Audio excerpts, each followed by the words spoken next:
Yeah, real YouTubers, all day, just me, by myself, on the block, holding it down, gun on my waist, straight face, all day, not a game, in jail, by myself, one bed, no pillowcase, one pillow, didn't nobody write me, it was early, woke up, went back to sleep, took a nap, you ever go night-night? You ever go night-night?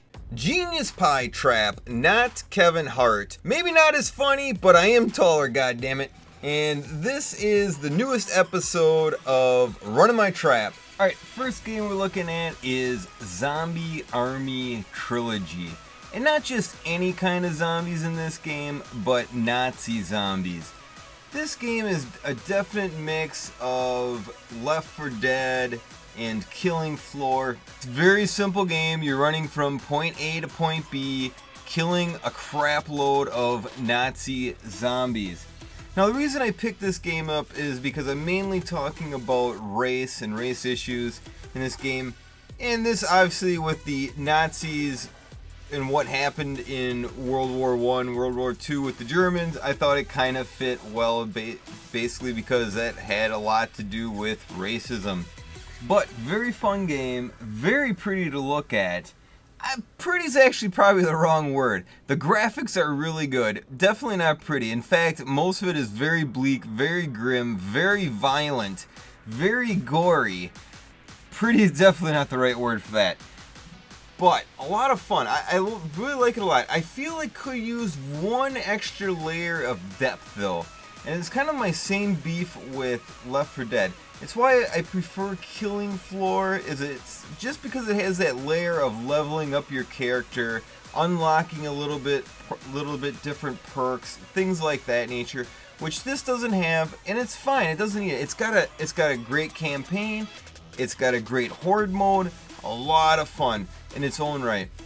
Just last night I watched the Kevin Hart Will Ferrell movie Get Hard. If you don't know what the movie is about, Will Ferrell plays a white stockbroker, and he is very stereotypical white, meaning he's really stiff, he can't dance, he says nerdy things, he's uncool, that sort of thing. And Kevin Hart plays a blue-collar black male who he owns a car wash and he's just trying to get by and he's trying to buy a house and he's trying to be a good dad, that sort of thing. Will Ferrell's character, though, upon meeting him, thinks he's the stereotypical black male, meaning he thinks that he must have been in prison and must have been in a gang. So when this movie first came out, there was all these cries of racism and how this movie was racist. I thought the movie was absolutely funny. It has a lot of stereotypes in it, but not really racism in my mind. I think if you can't make fun of race and you can't make fun of stereotypes, that this world is in a lot of trouble. I don't like racism, I absolutely hate racism, but stereotypes, to me, that is funny as long as you're not pissing anyone off with them. Now me, I'm from America, I'm white, I have friends that are Mexican, I have friends that are Asian, black, etc., etc. Now with these friends, they tease me all the time about being white, and I tease them back about being who they are, and it's all in good fun. It's all jokes, haha. Nobody's feelings are hurt. For example, my Mexican friend, he's got a brown paper bag for lunch. I always joke, "You got tacos again today?" Once in a while he does bring tacos or a burrito, but generally he's eating a ham sandwich. He laughs it off, ha ha ha. He might tease me because I can't dance. My Asian friend, I always joke around with him that I don't have to worry when he's around because it's obvious that he knows karate being Asian. Or I maybe make fun that he can't drive. He doesn't, he's a great driver. There's nothing wrong with his driving, but I joke around, he laughs, ha ha ha. He might joke that I can't play basketball, whatever. It's all in good fun. It's stereotypes. I think stereotypes are fun. I don't do it with people that I don't know though. Now, racism on the other hand is, to me, just means hatred. Is when you hate somebody, in most cases, people that you've never even really met face to face, and you hate them because of the color of their skin or where they're from. Absolutely terrible. Just unbelievably low level. I am racist against racism, if that makes any sense, meaning I hate all racists. To me, you are scum. You have no business even sharing the same air that I do. I know so many good people from all walks of life that your whole mentality is just completely unfounded to me. So speaking of racism, I wanted to share a story of my life. I used to live in a duplex, which a duplex is basically a house divided into two. It's divided in half, one living quarters on one side, one living quarters on the other side. Now in this particular duplex, there was a garage dividing the two living quarters. I rented out one half with a roommate, and the person who actually owned the duplex lived in the other half. He was a retired school teacher, a retired history school teacher is about all I knew from him. Once a month, I would knock on his door, I would drop off the rent check, we would do some small chat about the weather or something like that, but never really got to know the guy at all. So eventually the lease on the duplex was up and I decided not to renew it, meaning I was going to move somewhere else. I told the landlord of this, he said it was fine, and when it came time to drop off the last rent check, I went over there like I always did, knocked on the door, we had a nice little talk, he asked me some questions, and that's when I actually learned that he was a retired history teacher.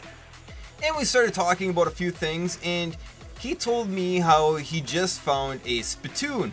Now a spittoon is something they used, I think, mainly in the Wild West days, maybe even beyond that, but I think they were mainly made out of copper, and they were basically used, they sat in a corner of a room and used to spit your chaw or chewing tobacco in. Kind of gross, but I think that's kind of neat because it's a neat history that is totally lost in today's world. And I expressed interest in this spittoon. So he invited me inside to see the spittoon. Now again, this is a retired, nice old gentleman. So I walk into this man's living room, and the very first thing I notice, right in the middle of the living room, there is a art easel. And draped over this art easel is a full Ku Klux Klan outfit. Hood, the robe, everything. Right in the middle of this guy's living room.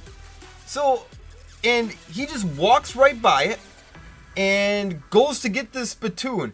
And he brings back the spittoon, and he's just talking about the spittoon and what he paid for it and where it's from and all these different markings. He's going on and on and on.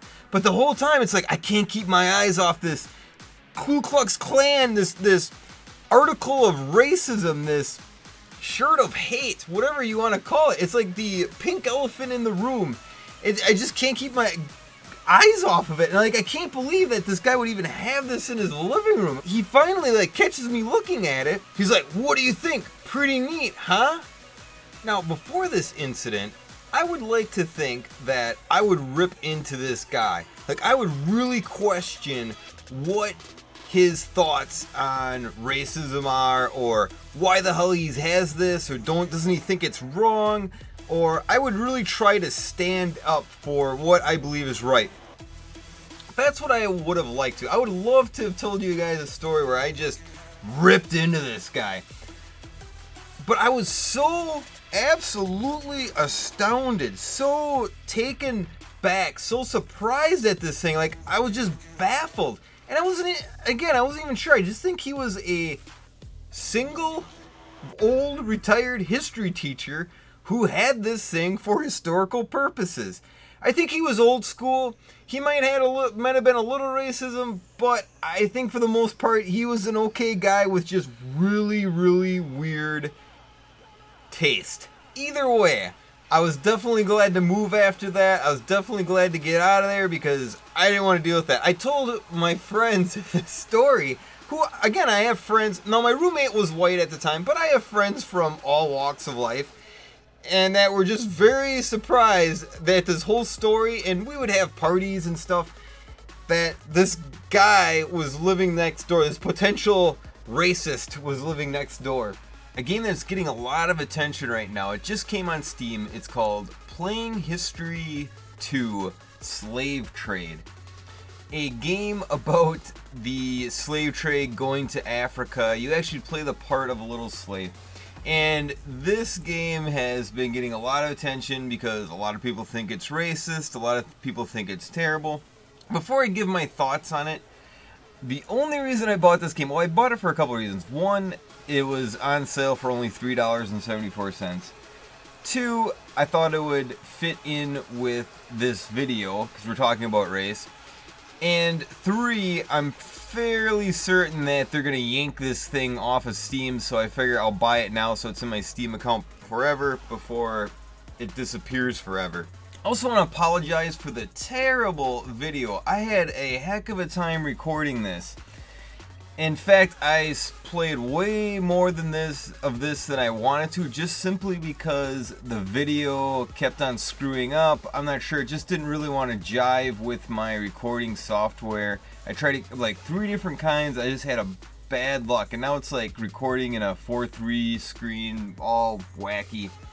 But anyway, you play the part of a little slave boy named Tim, and you are with a captain that is going to pick up more slaves, and it's your job to translate, work out deals, that sort of thing. A lot of people are very upset about this game. It trivializes slave trade to the max. We got cute characters, it makes funny jokes. Is it racist? It's definitely treads racism. It definitely makes light of a very, very shitty situation for sure. It actually has quotes from Mr. T in it, and there's one slave in particular that does the quote of Mr. T that is very ghetto acting. This game is, I think, aimed at young kids, and it makes the whole slave trade thing, which is a horrible, horrible thing, kind of cute and funny, and doesn't make it seem as bad as it should. It also has slave Tetris, where you're actually rotating slaves and stacking them in a ship. I did get a chance to play it, the slave Tetris. The recording software screwed it up, so I don't have any video of it, and now since they've actually patched that part out of the game. They patched out slave Tetris, but basically you were rotating slaves to stack them all into this ship, making slave stacking a actual game. And games are meant to be fun, and there's nothing fun about slaves or what they did to the African people. Now, as much as this game is just a terrible piece of crap and definitely does many things questionable and wrong, I'm not going to get into it too much, but I will say I think this kind of makes me wish there was a well done game about this subject. I think you could make a really, really powerful game based on this subject that wasn't cute, that made you see how terrible the people were treated and all the things that went on with that. But I think that could be turned out if it was done in good taste, where this is not. Don't buy it at all. Alright, time to wrap it up. And I want to finish this off with a message to all of you racists out there. Especially the racists in PC gaming or any gaming that I hear in my headset. Now, I really hope that some of you out there at least just do this for attention. Meaning you just do it to get a rise out of someone, just doing attention. But I think there's much better methods to getting attention, and that you don't really believe it. You aren't really racism, because it's 2015 going on 2016. There's no room in this world for that anymore. Get over it. And if you really do believe that, just keep it to yourself. It's not doing anything but making somebody else feel bad. That fuels negative attitude. Your negative comments, your negative attitude just spreads, and it makes the place worse. It makes the internet worse, which you don't know what you're causing while you're doing that. You don't know who's on the other end and how that might affect them. So be nice. Just be a nice person. Treat everyone equal. Give everyone a fair chance. Everybody deserves a fair chance, no matter who they are, where they're from, what color their skin is, whatever. Get over it. Same thing goes with your sexual preference, or whether you're a male or female. The shit that people get for being a female, some girls just want to play games. They don't want to show you your boobs. They have no interest in that. They just want to play games. Treat them like human beings. Treat them as gamers, not as girls. That's all they're asking. Sorry for the little rant, but I felt it needed to be said. And I guess it all came from that, watching that Kevin Hart, or doing the Kevin Hart intro. And with that, I'm out of here. Talk to you guys later. Don't forget to like. Don't forget to subscribe. Hope you guys enjoy these videos. They kind of take a lot of work, but I hope you enjoy them. I have fun making them. So I hope you guys like them just as much as I enjoy making them for you. Talk to you guys later. GeniusPieTrap, over and out. Later. Bye. Victory. The outcome was never really in doubt. Eat my dust! Let's have a go at it! Godspeed, you magnificent bastard.